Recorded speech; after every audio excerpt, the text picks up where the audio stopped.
This 1909 photo of two sisters looks ordinary until you notice the tag on the younger girl's shoe. The image had been in a city archive for over 100 years. It was listed as a typical immigrant family portrait from the Lower East Side. No one had paid attention to the children's feet, not until Dr. Sarah Brennan did. Sarah had been the lead archivist for the New York City Department of Records for nearly 15 years. She focused on progressive-era photography, the kind reformers like Jacob Riis and Louis Hine used to show poverty and push for change. She had seen thousands of photographs of tenement children, dirty faces, worn shoes, hollow eyes. But this picture was different. She found it in a box of uncatalogued materials donated by the estate of a social worker named Margaret Hollings, who died in 1958. The photos had been kept in climate-controlled storage since 2003, waiting for someone to process them. At first, the photograph looked ordinary. Two girls, maybe 7 and 10, standing on a wooden stoop outside a brick tenement. The older girl wore a dark dress with a white collar, patched many times. The younger wore something lighter, probably a hand-me-down too big for her. Both stared into the camera with expressions that were neither smiling nor crying, just blank and tired. Their hands were clasped together. The older girl's grip on her sister's shoulder seemed protective, almost fierce. Sarah examined the image in high resolution, as she always did with potentially important finds. She looked at their faces first, then the clothes, then the background, the stoop, the window, the worn bricks. Then she noticed their shoes. The older girl wore laced boots that had likely been resoled once. The younger girl's shoes were falling apart. The leather cracked. On her right shoe, tied with a thin wire, was a small metal tag with a stamped number, 247. Sarah leaned back in her chair. She had seen identification tags before. Ellis Island inspectors sometimes pinned paper tags to children's coats. Hospitals used wristbands, but this was different. This tag was tied to a shoe, small, deliberate, made to stay on. The number was clear, sharp, professionally stamped. This wasn't temporary, this was a system. She printed the image and held it up to the window. The tag caught the sunlight just as it must have reflected the photographer's flash in 1909. The younger girl's expression now felt different to Sarah. Not tired, but resigned, like she understood what the tag meant. The older sister's grip seemed less protective and more desperate, as if trying to hold on to something she was about to lose. This was not just a pretty old photograph. Something was wrong. Sarah had joined the Department of Records right out of graduate school, back when digital archiving was still new, and most city photographs were kept in filing cabinets and cardboard boxes. She had built her career on noticing small details that others overlooked. A shadow in the wrong place, a date that did not match the clothing, a name spelled oddly, maybe to hide something. She had helped identify unmarked graves, correct false attributions, and piece together forgotten neighborhoods from scraps of evidence. But she had never seen anything like this tag. She returned to the box from the Hollings estate.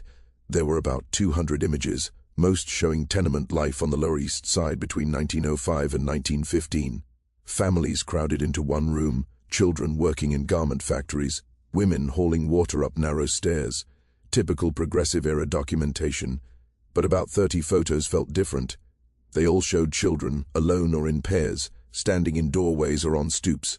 In at least half of them, if you looked carefully, there were tags on shoes, coat collars, or wrists tied with string. Sarah spread the photos on her desk and began taking notes. The tags all had numbers, no names. Children ranged from 4 to 12. Some looked scared, some defiant, most blank. She called the only person she knew who might understand this, Dr. Michael Chen, a historian at Columbia University specializing in child welfare in early 20th century New York. Sarah had worked with him on an orphanage project 3 years earlier and trusted him.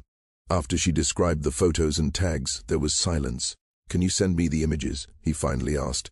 She emailed him high-resolution scans of all 30 photos with tags. 2 hours later, he called back. "I think you found evidence of the placement system," he said. Private charities tagged children when moving them between temporary homes.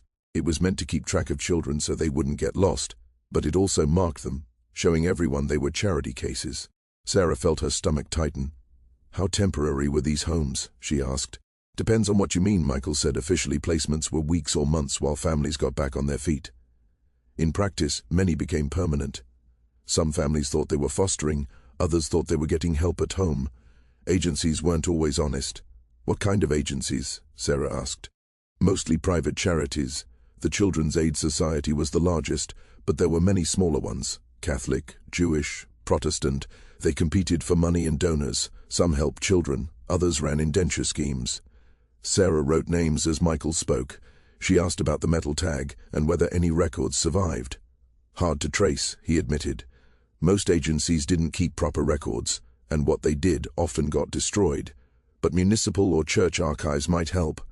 Many placements went through churches, and Hollings might have left papers. Did the estate inkle? You'd anything besides photos? Sarah checked. The Hollings estate had 3 boxes. She had only opened the one with photos. The other 2, personal papers and correspondence, were still in storage. She signed them out and carried them back. One box had bundles of letters. The other held ledgers with neat handwriting. The first ledger was 1907 to 1911. Each page listed a child's first name, age, neighborhood, placement date, and a number, the same as on the metal tags. Number 2 and 47 appeared in March 1909. Rose, age 6, Orchard Street, placed with Dalton household, Brooklyn. Terms indefinite. Mother signed consent. Sarah sat with that entry. Rose, the younger girl in the photo, 6 years old. Her mother signed consent. But consent for what? Hundreds of entries followed the same pattern. First name, age, Lower East Side address, placed with a family in Brooklyn, Queens, or the Bronx. Terms almost always indefinite. Consent usually only from the mother. Sarah cross-checked addresses with 1909 city directories. Almost all were tenement apartments on streets like Orchard, Hester, Allen, Rivington. Poor blocks where Eastern European immigrants crowded in apartments with no running water or heat.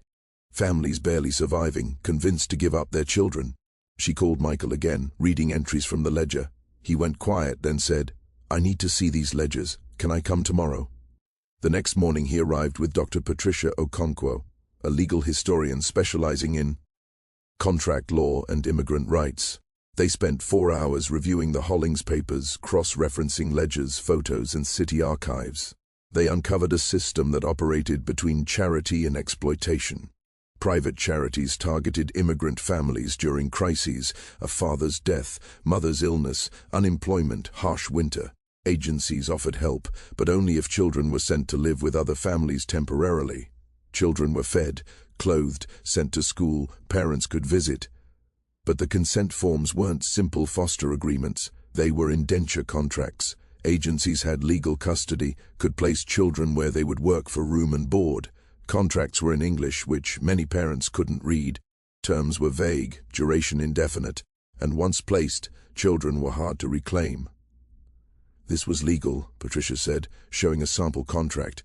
Indenture was accepted under New York law for dependent children. Agencies claimed to rescue children from poverty, but really supplied cheap labor girls, washed dishes, did laundry, cared for children. Boys ran errands, worked in yards or businesses.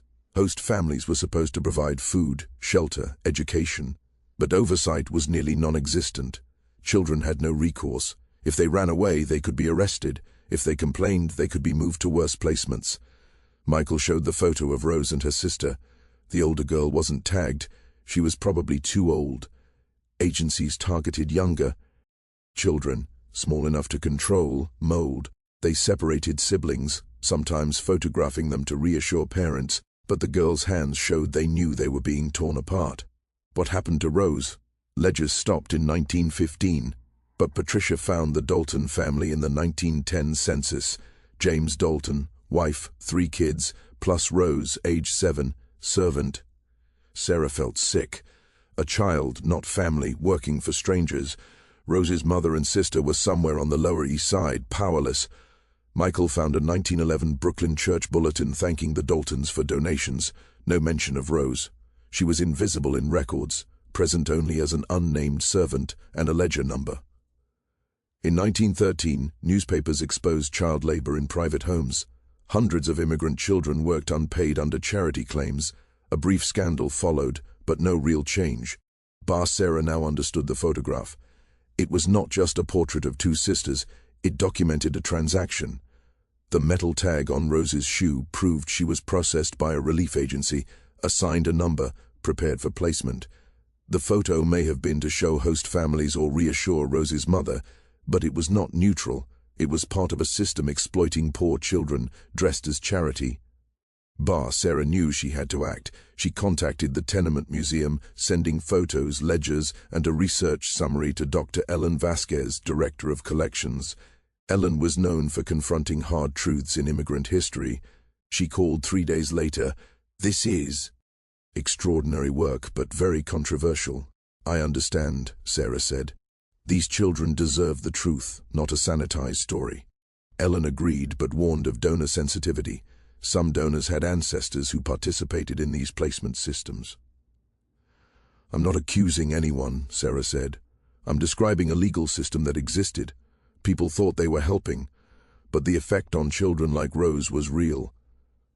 2 months later, Sarah met at the museum with Ellen, Michael, Patricia, and the board photos were projected. Rose's shoe tag circled in red. Board members studied the image. Robert Kessler, a major donor, spoke. "I understand the problems, but these were charities trying to help children. Families struggled. Sending them to homes for care seems reasonable," Patricia replied. "That's how the agencies presented it. But reality was more complex. Children were sent to work, not live as family members. The contracts made that very clear. Families who gave up their children often didn't fully understand what they were signing. Many did not speak English. They were told their children would come home soon. They were not told that placements could last years or even become permanent." Another board member, Susan Greenberg, shook her head. "But how do we know that? How can we know what these mothers understood or didn't understand? You're reading these documents one way, but there could be other interpretations. Maybe some families were grateful for the help. Maybe some children had better lives in the homes they were sent to." "That is possible," Michael said. "But it doesn't change the fact that the system was coercive. Parents were targeted during crises. They were pressured to give up their children with promises of temporary help. Then the children were used as workers. That is indenture. Legal, yes, but still exploitation." The debate went on for over an hour. Some board members argued the museum should focus on immigrant resilience, not victimization. Others worried an exhibition about child indenture would be too depressing and might scare away visitors looking for uplifting stories. One suggested that the museum could highlight the positive work some charities did, for balance. Ellen finally spoke. "I understand everyone's concerns," she said, "but our mission is to preserve and interpret the history of the urban immigrant experience. That history includes exploitation. It includes systems that hurt people even as they claim to help. If we only tell stories that make people feel good, we are failing our mission." Sarah added, "These photos have sat in our archives for decades, labeled as generic immigrant family portraits. We have been showing them to the public without explaining what they actually document. That's not neutral. It's a choice to erase what happened to children like Rose. If we keep doing that, we are complicit in the erasure."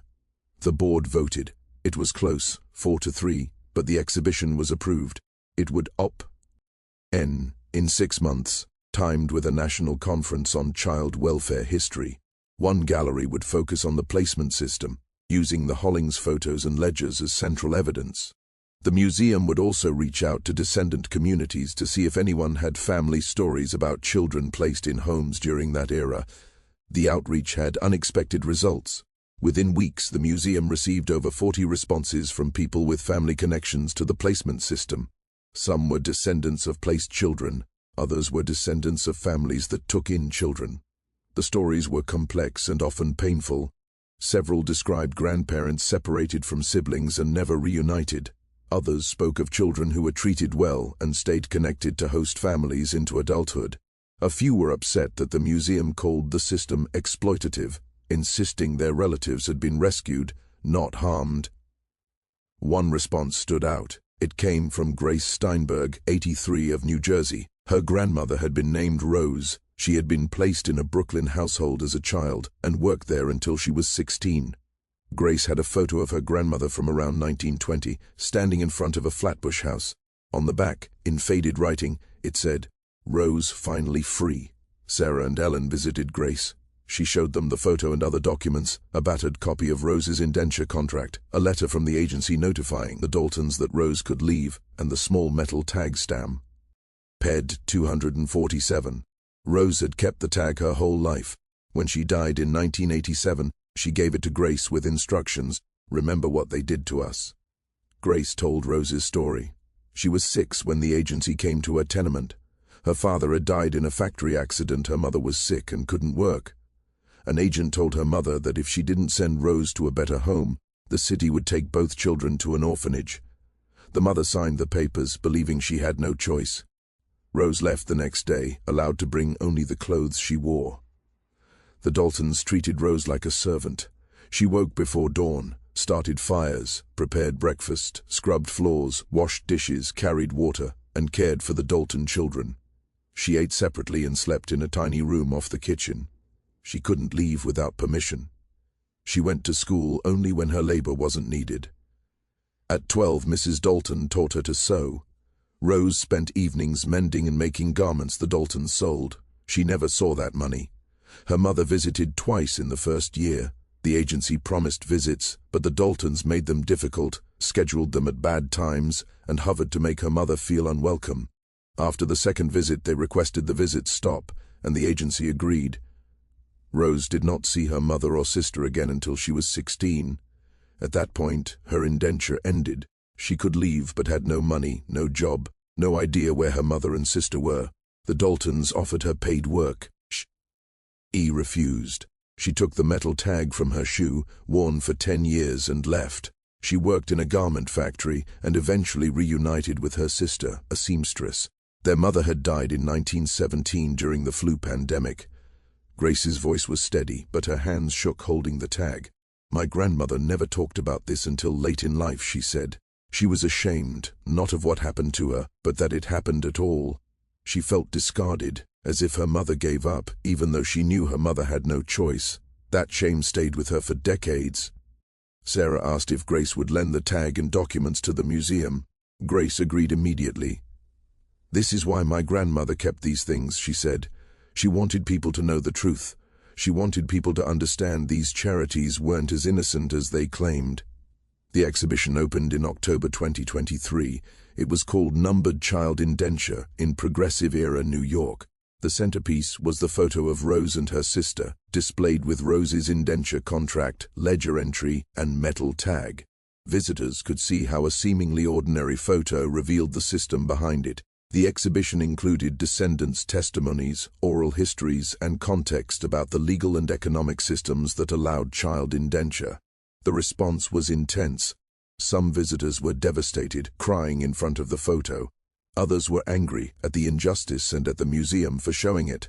Some donors withdrew support, arguing the museum tarnished immigrant legacies. Many others thanked the museum for telling the truth. Teachers brought students, social workers brought colleagues. Journalists wrote stories connecting past child indenture to modern issues like child separation at the border and exploitative foster care. One review noted, "The tenement museum has always told hard stories, but numbered may be the hardest. It forces us to confront that institutions we celebrate were systems of control and exploitation." Rose's photo is unbearable, not just for what it shows but what it hides. The small metal tag is a symbol of how poverty was criminalized and childhood commodified in the name of charity. The exhibition ran for 8 months. The museum collected over 100 more family stories. Some confirmed the patterns Sarah Michael and Patricia had found. Others showed variation. Some children had different experiences even within the same exploitative system. The museum is planning a digital archive where descendants can contribute photos, documents, and stories. Sarah continues working with the Hollings papers. She has identified about 70 children in the donated photos and is tracing what happened to them, giving names and stories beyond ledger numbers. Many children left no trace, but Sarah believes it is worth it. Every child remembered is one less erased by the system. The photo of Rose and her sister now hangs in the museum's permanent collection. The caption reads, "Rose, age 6, and her sister, Lower East Side, March 1909. Rose was placed in domestic service in Brooklyn through a private relief agency. The metal tag on her shoe bears number 247, assigned by the agency. Rose worked as an unpaid servant until 1919 and never lived with her mother or sister again. It is simple, factual, but devastating. Visitors see the older sister's protective hand, Rose's blank resignation, and understand what it means. The caption transforms an ordinary immigrant portrait into evidence of a system that took children from families and called it charity. Thousands of similar photos exist in archives. Children standing alone, clothes too big, expressions stoic or brave. We caption them as resilience or struggle. Rarely do we notice tags, wristbands, clasped hands, signs of children treated as movable parts in an economic system that valued middle-class comfort over poor families' integrity. Rose's metal tag reminds us that photos are never neutral. They are made by people with power, captioned by institutions with agendas, used to tell selective stories. The work of historians and archivists is to question these images. What do they really show? Who benefited? Who was harmed? Rose kept her tag for 70 years. She gave it to her granddaughter with one instruction: remember what they did to us. That act of remembering is resistance. It refuses the sanitized story. It insists on the truth, even when uncomfortable. It challenges us to look at every old photograph with new eyes, asking what we've missed, what details were ignored, and what systems of exploitation might be hiding in plain sight, waiting to be noticed.